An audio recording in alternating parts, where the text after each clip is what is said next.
Yo, what is going on, Headliner Nation? Week 16 fantasy playoffs are here, and the wide receiver position is as volatile as ever. We've got guys at the very top that continue to perform well, and then a whole lot of guys that realistically can be wide receiver ones, or they can disappear the next week. It is how today's NFL is structured. Guys are having great games and then not being looked at for multiple games in a row after that. And that makes setting a fantasy lineup really difficult, but hopefully these videos will help you get set on the right track. But Thursday Night Football could be a really terrible start for anybody that's going to be chasing fantasy points with those players this week. The LA Chargers defense got pushed around by the Tampa Bay Bucks last week a little bit, and because of that, I went ahead and bumped Courtland Sutton up to a low risk start. He's got at least 8 targets in every single game since week 7, and maybe he doesn't have some of the upside that we've seen in other games, but seeing what we just did from the Chargers, Courtland Sutton could still have a decent floor. Quentin Johnston led the team with 10 targets last week, and if that type of share keeps up, he could definitely have some fantasy viability over the last couple of weeks of the season. Now, the Broncos defense is going to be really tough. Ladd McConkey, to me, is much safer and has a much better floor than Quentin Johnston. Even with Quentin Johnston being a little bit riskier than Ladd McConkey, his ceiling is going to be higher with the touchdown potential. If I have to pick one here, it certainly is going to be Ladd McConkey, but it wouldn't shock me if Quentin Johnston in some negative game script saw a pass that got to the end zone. Even when Nico Collins isn't balling out and bringing in a whole lot of yards, he's bringing in multiple touchdowns. He only had 17 receiving yards last week, but he still scored 2 touchdowns. His versatility in this offense is one of the things that allows him to be one of the better fantasy wide receivers in all of fantasy football right now. And with Tank Dell not getting nearly enough looks on a consistent basis, with CJ Stroud not showing the upside that we saw last season, he's a guy that if you're trying to risk it, you're probably going to be hurt more times than not. Juju had 1 catch last week. It was a touchdown. It's not enough for me to even add him to the spreadsheet at this point because realistically, which one of you out there would be starting Juju Smith-Schuster in week 16? Now, Xavier Worthy led the team with 11 targets, but it didn't really turn into much. He caught 6 of them, but didn't even put together 50 receiving yards. So that high risk tag is going to remain in place. And DeAndre Hopkins to me is a little bit of a safer bet this week. This is a solid matchup for these two guys, but we don't know who the quarterback is going to be as of this recording. Right now, I'm assuming it's probably going to be Carson Wentz, with Patrick Mahomes sitting out at least a couple of weeks. Are we going to see some fireworks between Pittsburgh and Baltimore, or is it going to be a defensive slugfest? Because right now, the Pittsburgh defense looks really good, except they had a lot of trouble with Philadelphia last week. The Baltimore defense can stop the run, but they can't seem to figure out the pass. I really doubt George Pickens plays this week. Everything I've read has basically stated that his hamstring injury was enough to hold him out for several weeks. So returning this week, even though he's been doing some light things at practice, really seems out of the question, especially considering the fact they play on Saturday this week and not Sunday. Calvin Austin is a pretty low-risk, safe floor play for me. I think he could see a decent amount of targets, and going up against that Baltimore secondary, he could have a really nice, solid floor. And even though Calvin Austin didn't have a huge week last week, no other wide receiver saw more than 2 targets. I think Zay Flowers and Rashad Bateman have a little bit of potential this week, because when you take a look at what both of these guys can do against this Pittsburgh defense, Baltimore is going to have to throw the football. They're not going to be able to run it the entire time with Derrick Henry. And Lamar Jackson is coming off one of his best performances ever. He had more touchdown passes than incompletions last week. So if Baltimore needs to throw it, they're going to be able to do that. Zay Flowers is going to have more targets, so his floor is a little bit more stable, even though his upside has not been great as of recent. Rashad Bateman doesn't have a great floor, but his touchdown potential gives him a decent ceiling. We're still waiting to hear who's going to be the starter for the Giants this week at quarterback.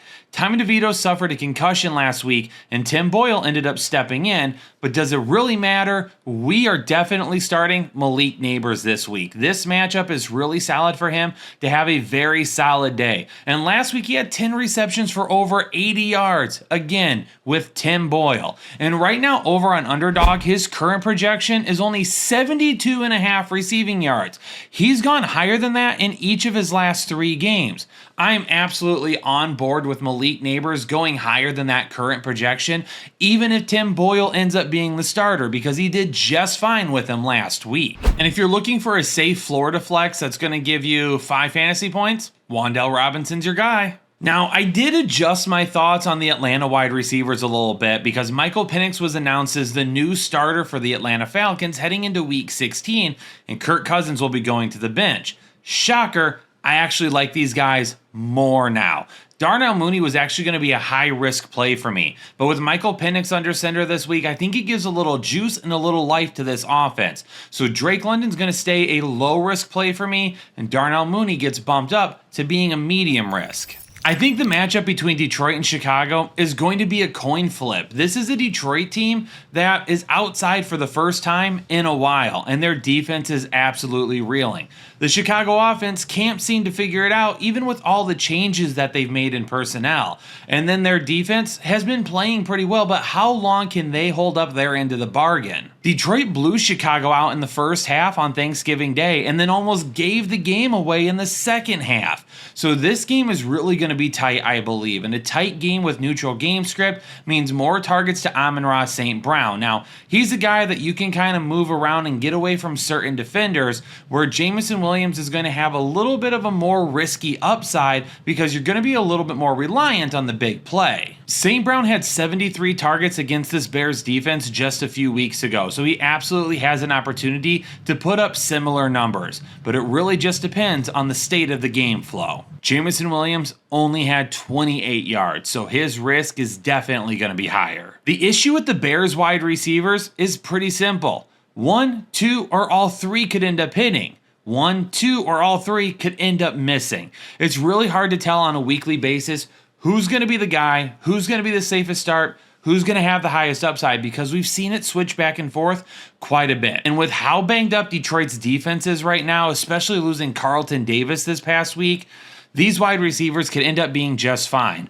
I wouldn't start multiple of them on your team, but if you have a wide receiver 2, 3, or flex spot open, you probably could afford to start any one of them. Given his recent performance, I understand why the Browns are benching Jameis Winston, but for fantasy owners, the move to Dorian Thompson-Robinson is not nearly as beneficial. Since their bye in Week 10, Jerry Jeudy has been a wide receiver 2 at least in every single game.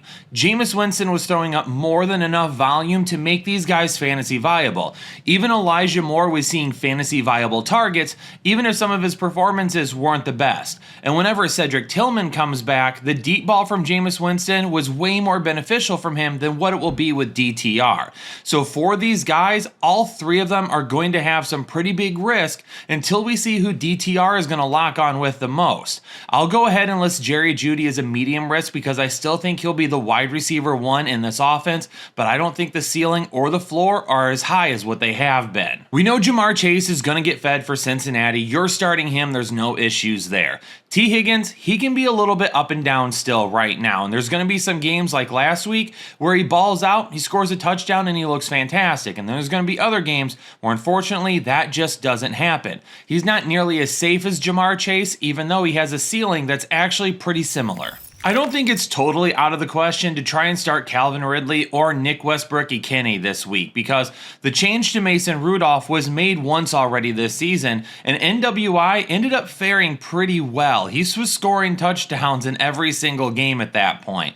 He's kind of backed off that a little bit the last couple of weeks, so he is more risky than what we saw a few weeks ago when Mason Rudolph was the starter. And we already know Calvin Ridley is going to be the target leader in this offense, so he's a medium risk because he will see more targets than NWI.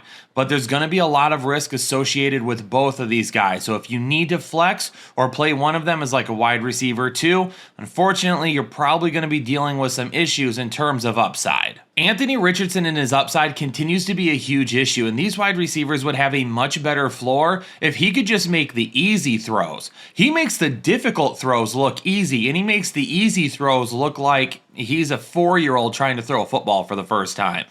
He's going to get that under control, and I think he'll end up being just fine. But for the rest of this season, when we're targeting these wide receivers, I'll take a look at Josh Downs as the #1 wide receiver on this team. But unfortunately, the rest of the guys bring far too much much risk. Adonai Mitchell could have a couple of shots down the field this week, especially if Alec Pierce doesn't come back from his concussion, but we'll take a look at that later on the week to see how that fares out. Anyone trying to put Cooper Kupp in their lineup this week is going to have some PTSD after seeing a 0 from him last week. But there's no way the Rams and Matthew Stafford can go 2 straight weeks without making Cooper Kupp fantasy viable. Can they? It has been 4 weeks since he had a wide receiver 1 game. And honestly, we don't need a wide receiver 1 game from him.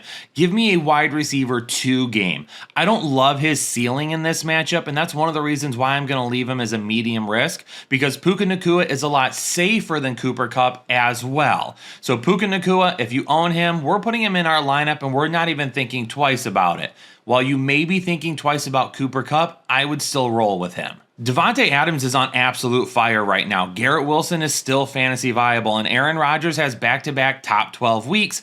This matchup is beneficial for the most part for these wide receivers, and I definitely think both of them will have fine enough days that if they're in your lineup, you're going to feel really good about the floor that they give to you, and they're going to offer a little bit of ceiling as well. The one thing we got to hope for is that Aaron Rodgers just doesn't get sacked too many times. If there is too much pressure on Aaron Rodgers, that's where things could become an issue for the wide receivers. I remember when everyone spent the entire week talking about the Eagles' passing offense and how it was broken, and Jalen Hurts and A.J. Brown hated each other and all these other things. And then they went out and they played excellent against one of the better defenses in all of football last week. And now they're going up against Washington, who has been better as the season has gone on, but they can still give up their fair share of points. I think they'll end up being just fine this week. A.J. Brown continues to be the safest option in this lineup because of being a wide receiver 1. Devontae Smith is the wide receiver 2, is going to have some big games, just like he did last week, but maybe this week won't be nearly as big. Terry McLaurin has been great this season for fantasy teams, but this week against Philadelphia, I have a lot of concerns. The last time he played against them, 1 catch for 10 yards. And I don't necessarily think he's going to have as bad of a day as he did in that last game, but I don't know if his ceiling is a whole lot higher than that, given that this pass defense has been spectacular as of recent. For me personally, when I take a look at Terry McLaurin this week, you're almost in one of those situations where you have to play him unless you're in a league where you're extremely deep at wide receiver. So if you've got some guys with higher upside and a better floor, maybe you take a shot at them. But if you really don't have any options that are less risky than Terry McLaurin, then you put your best player in your lineup. This is the type of matchup where we would expect our wide receiver 1 to pop off and have that type of a day. And Marvin Harrison Jr. may be the wide receiver 1 for the Arizona Cardinals, but he hasn't been a wide receiver 1 in fantasy for quite some time. Honestly, when you take a look at what Harrison Jr. could do this week, you take a look at his floor. If you're playing him this week, you're playing him in the hopes that he gets you 6, 7, or 8 fantasy points. And you're hoping that maybe he scores a touchdown to kind of push it over the top. But if not, you're playing him for your floor and you're just keeping your fingers crossed that maybe he can put together a decent day for the first time in a while. I'm not in love with Bryce Young this week, but I think he helps Adam Thielen see a floor that's very similar to what he did last week, but with a much better ceiling. If we have Adam Thielen, we're playing him as a wide receiver 2, wide receiver 3, or flex option. Jalen Coker is going to be kind of that flex upside play that we try to roll with if Xavier Legette ends up being out this week. We'll keep an eye on that news as the week persists. If you end up playing Jalen Coker, you're wishing for some big upside plays, but if they don't happen, he may not return the value that you'll need. For Minnesota and Seattle, Justin Jefferson obviously in your lineup no matter what. Jordan Addison is a guy that this week, I think he's actually a lot safer than what some of these other matchups have been where he's done very well anyway. 4 of the last 5 games, at least 8 targets. If he gets at least 8 targets in this game, he's golden for some fantasy points. Jackson Smith-Njigba continues to be one of the best options in all of fantasy football at the wide receiver position right now. Even if he doesn't have the most upside like some of the other guys do, he definitely has a really safe floor. And regardless of who the quarterback is this week, I'll take JSN to still be a low-risk option. It's the other guys at this point that I'm not super excited about. DK Metcalf was my must-avoid last week. I ended up being right about that. I'm not going to list him as a must-avoid again, but it would take a really crappy fantasy lineup for me to even consider playing him. I don't know if there's anybody in this matchup that I absolutely trust. I like Khalil Shakir because I've liked him basically every single week since the beginning of the season, but he hasn't even shown nearly as much upside as I would like at times, especially like last week against Detroit when, unfortunately, a lot of the targets ended up going to wide receivers and tight ends. This week, however, hopefully he can get back on track. The New England wide receivers going up against this defense, we just haven't seen enough consistency from any of them where I think playing them during our fantasy championships is worth it. For the other side of the ball, though, when we talk about what those guys offer, Keon Coleman doesn't get a whole lot of targets. If you play him, you're hoping for like one big play. I'm not really looking at anyone else other than Khalil Shakir. Give me some Khalil Shakir this week. Even Amari Cooper has been up and down. But if he can break a big play, that's awesome. That raises his ceiling, and it definitely makes looking at his floor a little bit more manageable. When it comes to Mac Jones, I don't care what his numbers look like. He could throw 5 interceptions in a game and it's not going to bother me. Just make sure all those targets go to Brian Thomas Jr. Because if you give him that many targets, he's going to be fantasy viable. Let the guy eat. And right now over on Underdog, his projection for this week is 69.5 receiving yards. And I am all over that projection. He's beat that all of the last 3 games. He is on a roll right now, and a couple of his previous 3 games are actually against tougher passing defenses than what we'll see this week against the Raiders. Brian Thomas Jr. should be in for a really solid day. This is a great matchup for Jakobi Meyers, but just keep in mind that the risk associated with him is a lot higher with Desmond Ridder as the quarterback. Ridder did not look good last week, and maybe it took a while for him to get his feet under himself, and then this week he'll end up being fine if he's the starter once again. But right now, I'm going to list Jakobi Meyers as a medium risk play. He's a flex guy for me. I really don't want to start him as a wide receiver too. I would like to shoot for some guys with a little bit more upside. If Ridder ends up playing fine, then Jakobi Meyers should end up being just fine. But that's where my biggest concern comes from. It's the quarterback, not the wide receiver. Last week, the San Francisco 49ers offense let us down, but that was a rain-soaked game that, honestly, a whole lot of people didn't really see coming. I mean, the rain wasn't even talked about until later in the day on Thursday. So the hope is that, hey, San Francisco bounces back this week. But they're getting a Miami defense that's been very solid all season long, especially against the pass. Juwan Jennings, his safe floor that we've seen over the last few weeks, he probably still has a safe floor, but the ceiling is where I'm really concerned this week.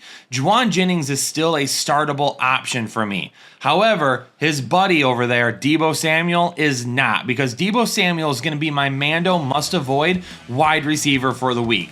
This guy has been absolutely terrible. Deebo Samuel hasn't had a top 24 week since he was the wide receiver 6 back in week 6. His best finish since then, wide receiver 25. His best finish over the last 5 weeks, wide receiver 54. This is a tougher matchup, and the guy has absolutely sucked as of late. With your fantasy playoffs on the line, I'm not trusting Deebo Samuel. If he goes off on my bench for over 100 yards and 2 tutties, whatever. There is no statistics and no information pointing to the fact that he should be in your lineup this week. And if you have to play him this week, you're definitely going to be sweating his production. So you might as well head on over to Mando and let them help you out with that. Their 72-hour clinically proven formula is going to help keep you dry and smelling good, which is what you're going to need this weekend, especially if you got like holiday parties and stuff. You don't want to be watching Deebo Samuel and sweating all over the potluck.